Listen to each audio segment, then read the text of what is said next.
Un jour, avec un client qui venait nous rendre visite, j'ai craqué. Donc j'ai plus su parler l'anglais.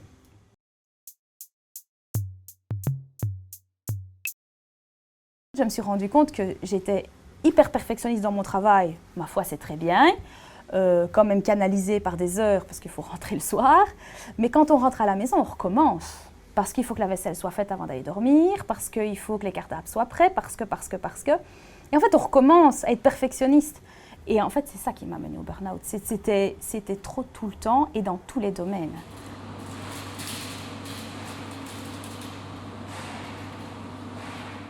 Alors, mon burn-out s'est déclenché à un moment donné où je subissais beaucoup de stress au travail parce qu'on est en train de préparer le déménagement de l'usine. Donc, beaucoup de préparatifs en plus du travail habituel. J'ai perdu mon grand-père après la fin du déménagement. Enfin, ça a été vraiment une succession de choses qui ont fait que je me suis entêtée à essayer de venir travailler alors que j'étais plus du tout cohérente dans ce que je disais. Enfin, c'était vraiment, j'étais une toute autre personne. Je piquais des crises de colère, ce qui n'est pas du tout ma nature. Et un jour, avec un client qui venait nous rendre visite, j'ai craqué. Donc, j'ai plus su parler l'anglais. On avait toute la réunion en anglais. J'ai regardé ma collègue, j'ai dit, tu prends le relais, je ne saurais plus. Et alors, elle a continué en anglais. Et alors, j'ai tenu bon. Et le soir même, quand mes enfants étaient couchés, je me suis mise à pleurer. Et j'ai dit à mon mari, c'est fini, je ne peux plus. Mais j'étais déjà dans des crises d'angoisse régulières. Enfin, c'était déjà beaucoup trop loin. Et quand je suis retournée voir le médecin, elle m'a dit, je vous l'avais dit. Et maintenant, ça va prendre 1 an. Alors là, la douche froide, parce qu'on se dit toujours, ouais, 15 jours à la maison, je vais dormir, ça va repartir. Ça n'a pas été le cas.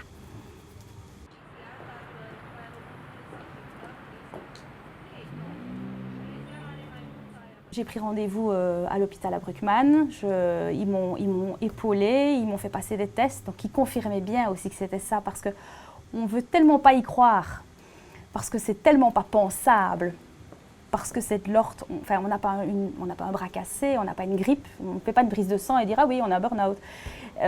J'y croyais pas et je ne voulais pas l'accepter. Donc ça a été la première chose, c'était l'accepter. Et à aller à Bruckmann, ça m'a beaucoup aidé. J'ai vraiment des gens qui m'ont expliqué ce que c'était un burn-out et qu'il fallait juste attendre et qu'il fallait se reposer et que sans ça, ça ne passerait pas.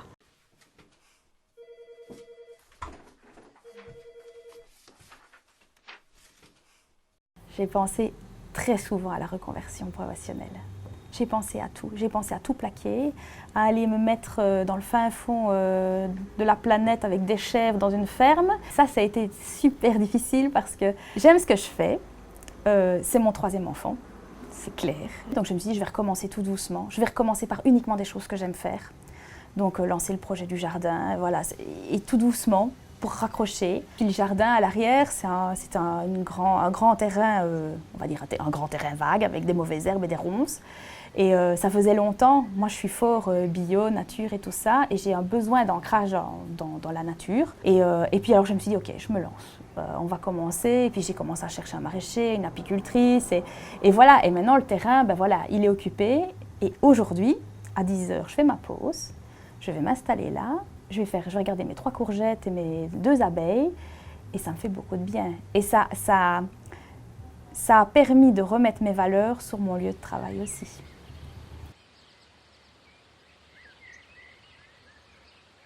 Je me suis dit, ben, je vais faire lundi, mardi, puis on stoppe tout, puis jeudi, vendredi. Et j'essaye le mercredi de faire quelque chose qui me plaît vraiment. Ça aussi, j'ai eu super difficile, c'était de retrouver des passions à moi, pas les passions des autres, pas accompagner la passion de l'autre, non, faire ce que moi j'aimais. Et encore aujourd'hui, il y a des choses que je tâte parce que j'ai tellement été sur des rails. En gros, j'ai toujours bossé comme une malade, mais depuis que j'ai eu mon gamin, ben, c'était travail, maison, je ne faisais pas de sport, je ne faisais plus rien pour moi. Et ben, je dois me réinventer en tant que personne toute seule, quoi, et pas en tant que patronne ou maman. Et épouse. Quand j'avais enlevé les 3 cases, bah, pour moi, il restait... En fait, la seule chose qui me restait, c'était chanter dans ma voiture à l'aller et au retour du travail.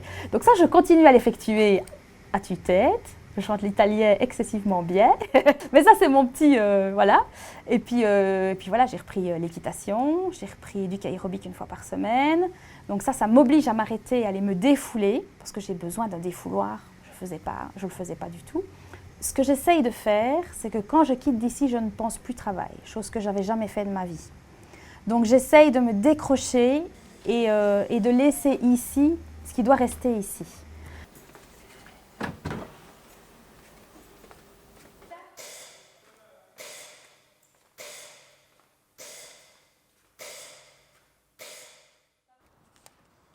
La vision que j'ai de moi-même n'est plus du tout la même.